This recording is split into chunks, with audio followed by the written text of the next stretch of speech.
Hello and welcome to a cover story conversation. I have with me a very special guest today. In fact, we are going slightly off syllabus. I have with me Vijit Singh Malik. He is a banker turned musician. He's been a banker for I think 3 decades, but also been a musician for I think 2 decades. After that, Absolutely. banking was his work, but really music is his passion. So Vijit, tell us about following your heart. Great. What made you pick up the guitar? Thank you. Great to be here, Priya. Thank you for having me. As you said, I was a banker by profession, but I've always had a deep interest and passion in music. And I think that started from when I was in school. I studied Hindustani classical music, played the sarod, but then went off to the States where I picked up the guitar, and all my friends played guitar, so I picked up the guitar as well.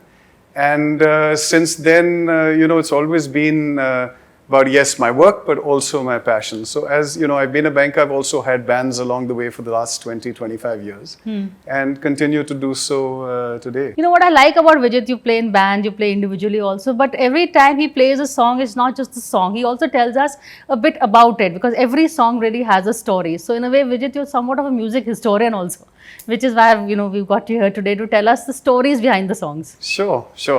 Yeah, so I like that the term music historian because I do feel that, every song does carry a story.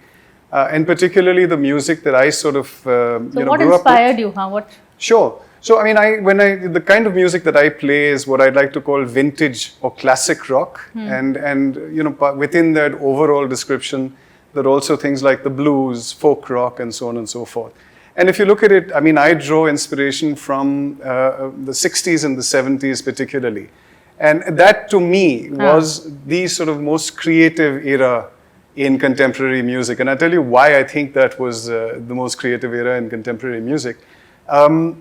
Most of this music came out of two continents, came out of Americas and the UK. Right. And contextually, if we look at what was happening in these places at the time, 60s in the US was a time when there was a new generation coming out of the 50s, which was a very sort of structured, secure, sort of what we call mom and apple pie existence. But the new generation was yearning for something different because it had become very mundane, very boring. A 9 to 5, come home, sit, watch television with the family, and and then go to sleep. And then next day do exactly the same Very thing. routine, So I think people were looking for a change, looking for a difference, and that gave rise to things like the hippie movement that happened in the 60s in America. And that even my shirt is kind of reflective of the hippie movement, sort of a smorgasbord of color, if you will. And as part of that, even the music reflected that change. People started to look for different chord progressions, different sort of vocal harmonies, through the hippie movement. And in that also, part of the hippie movement was a move towards Eastern philosophies, Eastern spirituality. And that again was reflected in the music, So there's lots of interest in yoga, what was happening in the East, Eastern religions, philosophies and so on. And so the music also reflected that change. As that's what I think 60s is when rock and roll grew up, when electric, and then when psychedelic also, because that's also the time when a lot of Pink Floyd and other songs that came in. Indeed, yeah. So, it started with sort of a yearning for change. Then in the 60s, you also had the whole civil rights movement in the US, where all of a sudden, the African American people were brought into the mainstream as a sense, and that sort of racism. Change, I think music contextualized society also, you were saying. The change that we were seeing around you was brought into the... It absolutely did. So, as the civil rights movement happened and so, the enfranchisement of the African Americans, their music became more acceptable. This music had been played in America for years and years and decades since, the slaves, worked the plantations. But suddenly, in the 60s, it became acceptable to play this music. So suddenly on radio stations, you started hearing the music called the blues, which reflected all of the working conditions of the slaves on the plantations, down south. And that again was a very interesting music because when the pathos of slavery, the people working the plantations, the hardships they had to face, that was reflected in the music again. Before we go further, can I ask you to play something, Sure, a song sure, that sure. reflects somewhat of the times that we have Sure. talked about? So Tell us a bit about what you're playing. Sure. So I talked about, the sort of move towards the Eastern philosophies and spirituality and so on. So I think one of the songs that best reflects that is the next song that I want to play for you, a song called Across the Universe. And actually this song was written by the Beatles. And it's one of John Lennon's sort of best known songs. But very much when you hear it, you see how it sort of reflects that move So towards play it and then tell us what you're talking about. So then.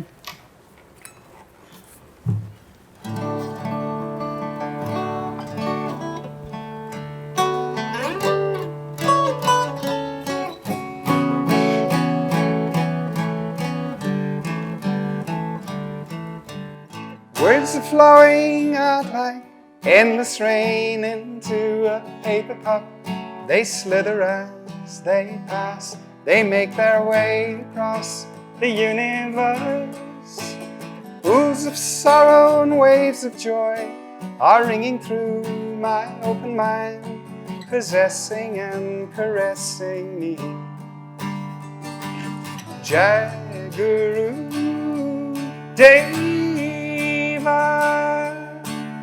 Oh, nothing's gonna change my world. Nothing's gonna change my world. Nothing's gonna change my world. Nothing's gonna change my world. Images of broken light that shines around me like a million eyes. They call me on and on across the universe. Thoughts meander like a restless wind inside a letterbox. They tumble blindly as they make their way across the universe. Jai Guru Deva. Oh, nothing's gonna change my world. Nothing's gonna change my world. Nothing's gonna change my world. Nothing's gonna change my world. Sounds of laughter, shades of light are ringing through my open views, inciting and inviting me. Limitless, undying love that shines around me like a million suns. They call me on and on across the universe. Jai Guru Deva. Oh, nothing's gonna change my world. Nothing's gonna change my world. Nothing's gonna change my world. Nothing's gonna change my world. Jai Guru Deva. Jai Guru Deva. Jai Guru Deva.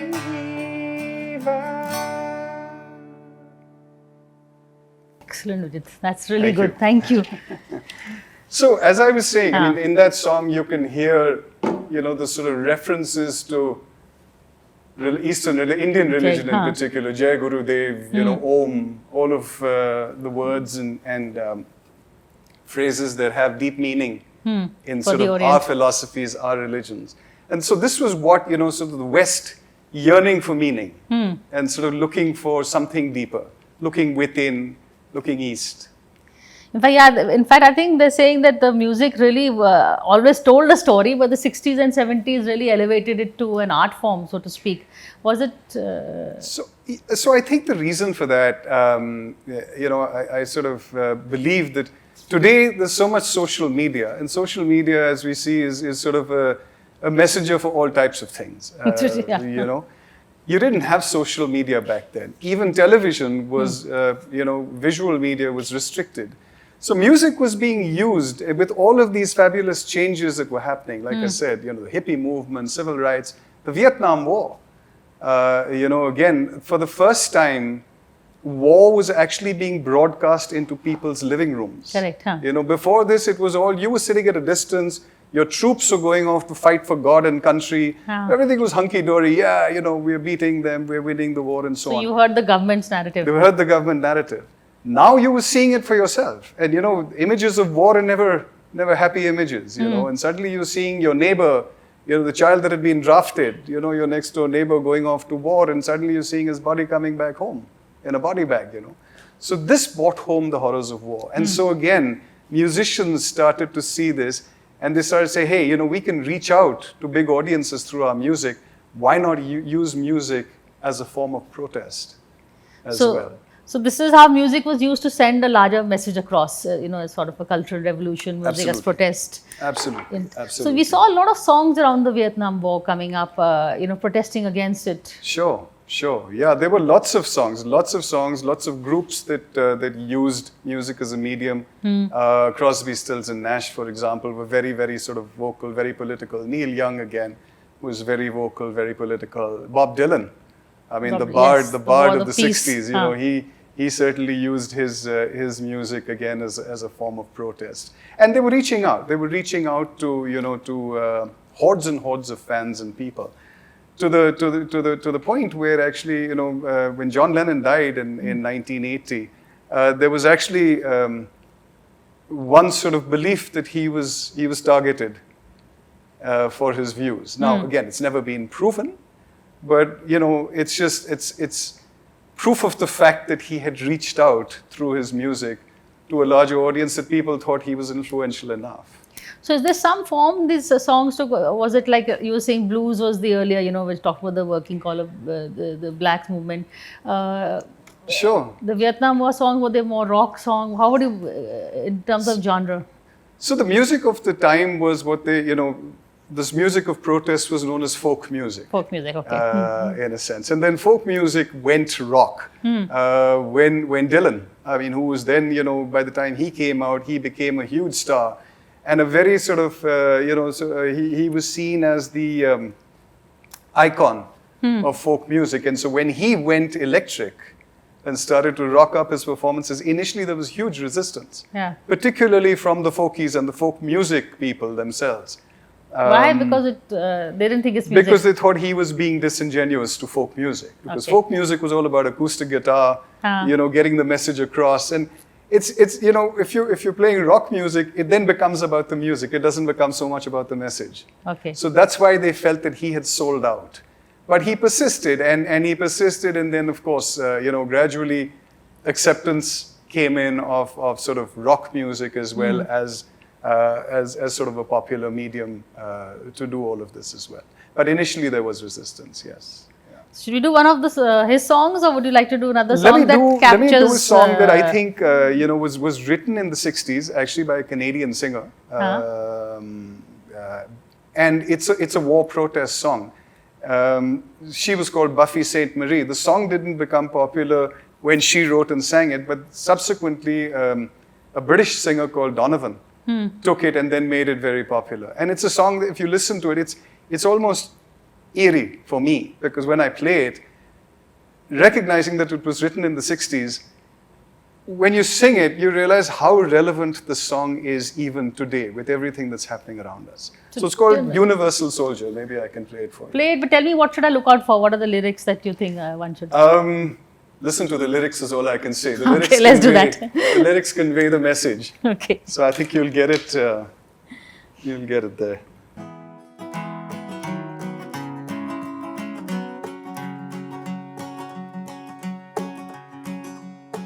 He's 5'2", and he's 6'4".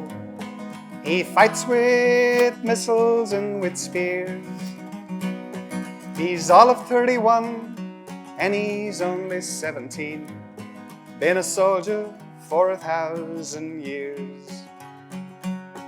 He's a Catholic, a Hindu, an atheist, a Jain, a Buddhist and a Baptist and a Jew.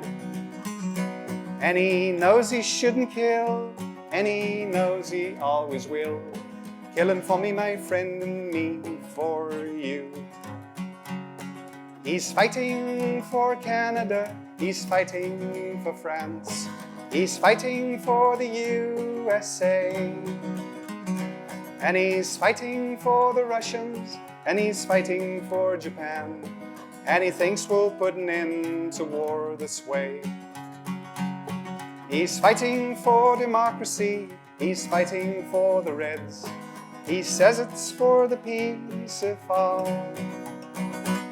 He's the one who must decide who's to live and who's to die. But he never sees the writing on the wall. But without him, how would Hitler have condemned him at Laval? Without him, Caesar would have stood alone. He's the one who gives his body as a weapon of the war. And without him, all this killing can't go on. He's the universal soldier, and he really is to blame. His orders come from far away no more. They come from here and there, and you and me. And brothers, can't you see, this is not the way we put an end to war. Really powerful. Thank you so much. Thank I'm you. going to take a quick break and come back, and we're going to keep the conversation going, because if we are talking about the 60s and 70s, Vijit, I think we really have to talk a bit more about the Beatles and their story. Of course we do. Of course. Done. Absolutely. So stay with us. We're going to come back after a very quick break.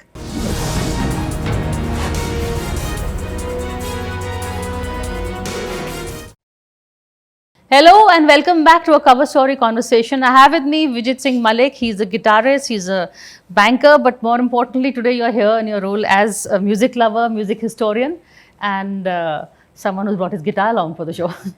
So Vijit, we were talking about what inspires you, and the 60s and the 70s really is what changed, I think, the way one heard music. And So, we've talked so far, Priya, about what happened on the western side of the Atlantic. And now I want to talk a little bit about what was happening in the UK. okay.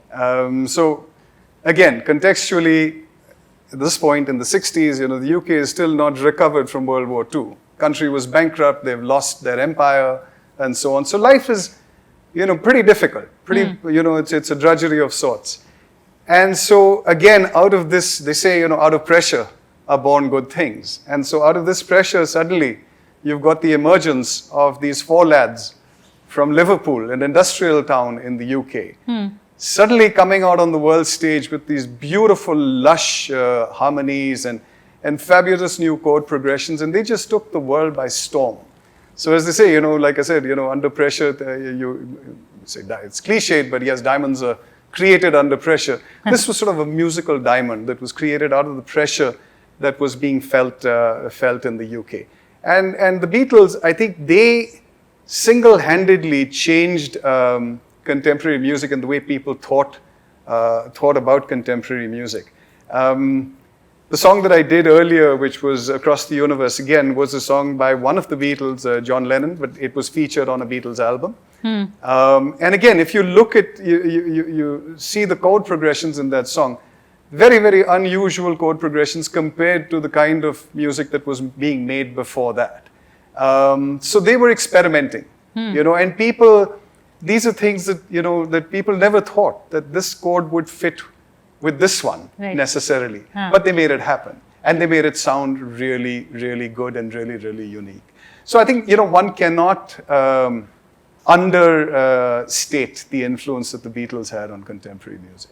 And they have spawned, I think, not just, a generation, but generations of musicians after them that, again, all go back to the Beatles to draw inspiration. such as yourself. Yeah, absolutely, absolutely. So this is, what would you call it? Was it a music of protest? Was it a music of escapism, or you don't want to label it? I don't want to label the music of the Beatles because it also evolved over time. I mean, when they came out as teenagers, at that point of time, I think it was happy music. Yeah. That's what the UK needed. So, Love, Love Me Do, She Loves You, Yeah, Yeah, Yeah, I Want to Hold Your Hand. These are all happy songs, right? But again, as the Beatles sort of grew, their music also grew with them. And they sort of took on more serious themes. So, difficult to again bracket and label the music of the Beatles as such. Into one. Yeah. But when they went to America, it was with I Want to Hold Your Hand, right? That really took America by storm. Absolutely. I mean, and they played Shea Stadium, and there are all sorts of videos and images of, young women screaming, pulling their hair out. And so it was revolutionary in a sense. So were they the first cult rock stars, or was it even earlier? I wouldn't say they were the first cult rock stars. I mean, you had Elvis before that. Course. You had, how can I make that mistake? Exactly. But I think when they came out, I mean, people realized that, they were different. They certainly were different, and they were experimenting. The music suddenly, they brought a whole new span of music into under the spectrum, so to speak. And again, I mean, their voices meshed so well together that, when you heard them sing their vocal harmonies, it was just amazing, magical, I would say. So do you have a favorite Beatles song? I do. If you don't have, I'm sure you do. I'm sure you do. Again, it's, given the span of what they created in a very, very short time, it's difficult to narrow it down to a favorite Beatles song. But I'd like to do a song for you that was done by, again, one of the Beatles after he left the Beatles. And the reason I want to do the song is, again, I think this has become an anthem over the ages. This song will live forever. And much like the song I did earlier, I think it will never lose relevance. It's a song, again, written by John Lennon. And I think everyone will recognize it once I start playing it. So I can tell you what it is, or I can just play it. I think it's the one I was hoping and imagining you might play. You were imagining? I'm imagining it. Okay, well, in that case, let me then not disappoint you. Okay, let's hear it.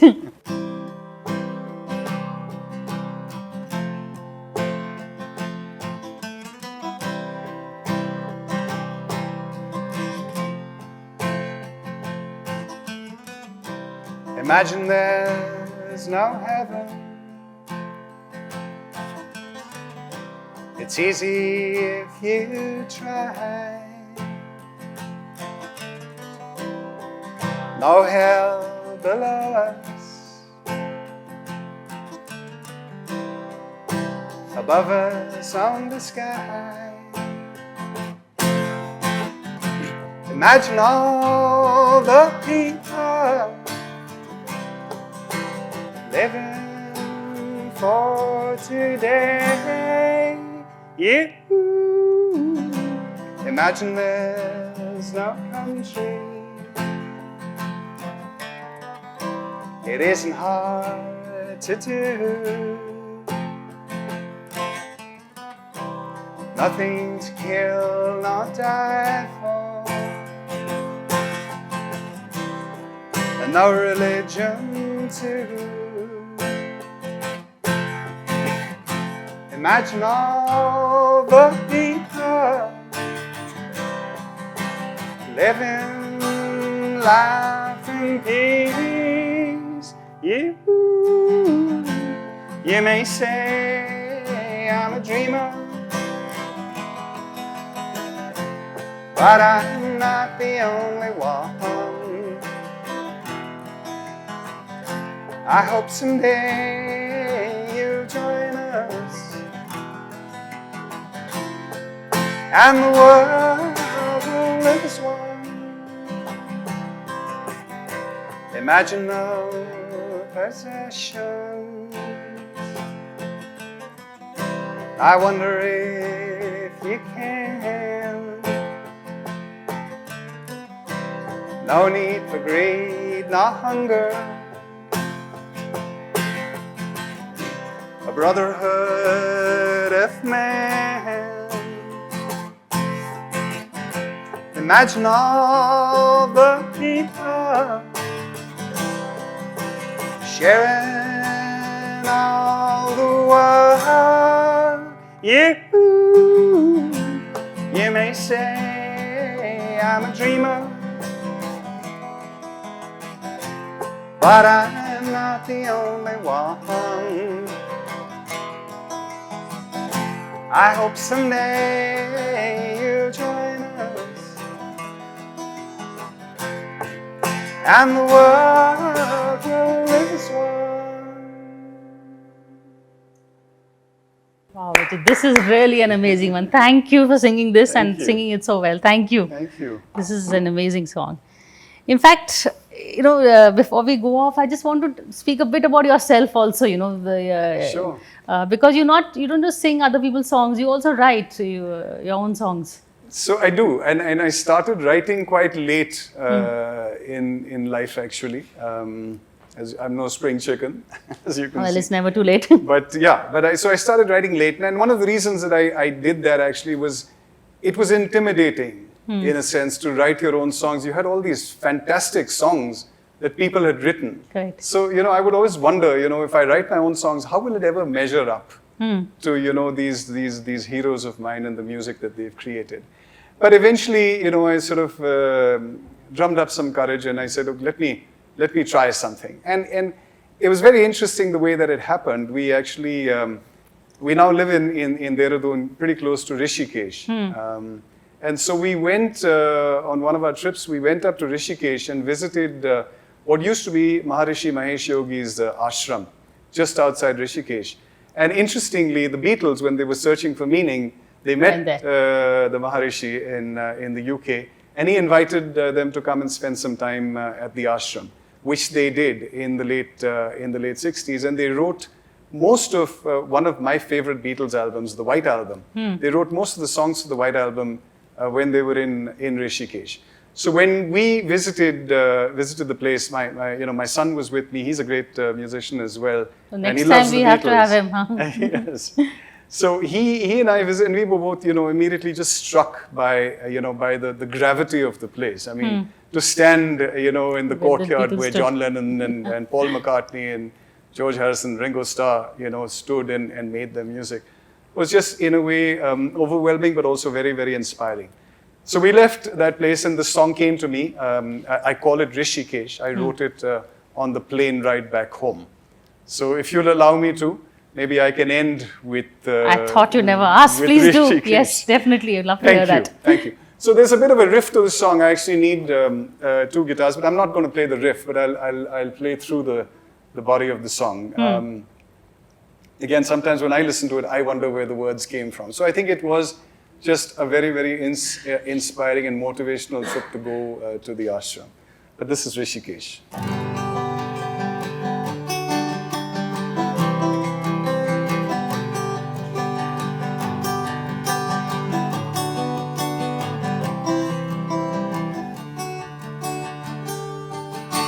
On the road less traveled, I once did embark to the call of the river and the trill of the lark.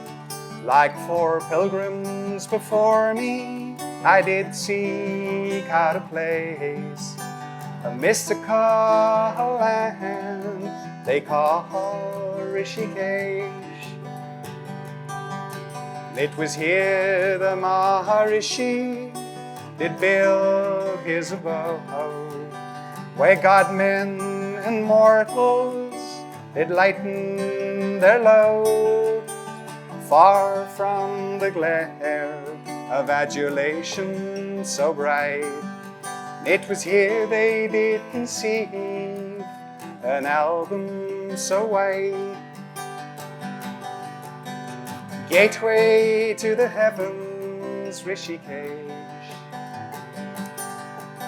Your emerald waters, your grace, where many a sinner opts out of the race to dance with the divine in a cosmic embrace.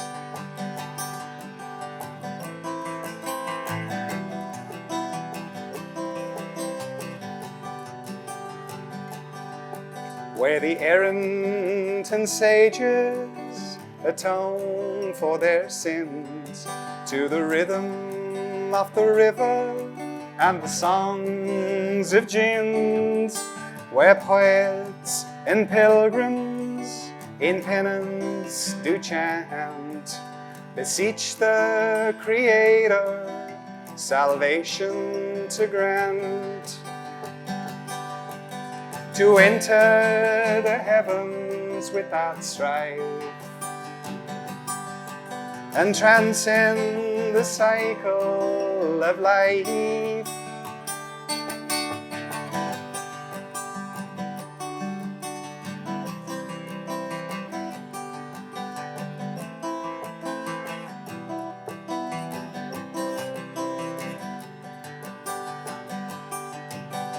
Gateway to the heavens, Rishikesh, your emerald waters, your grace, where many a sinner opts out of the race to dance with the divine in a cosmic embrace.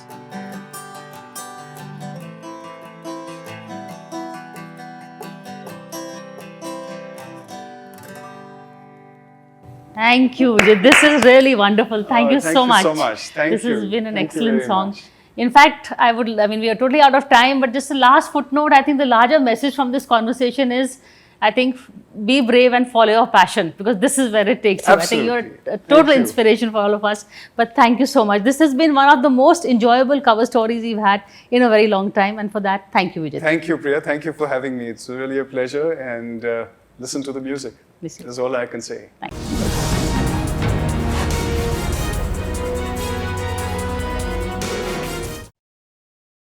For more such videos, subscribe to the NewsX YouTube channel, hit the bell icon.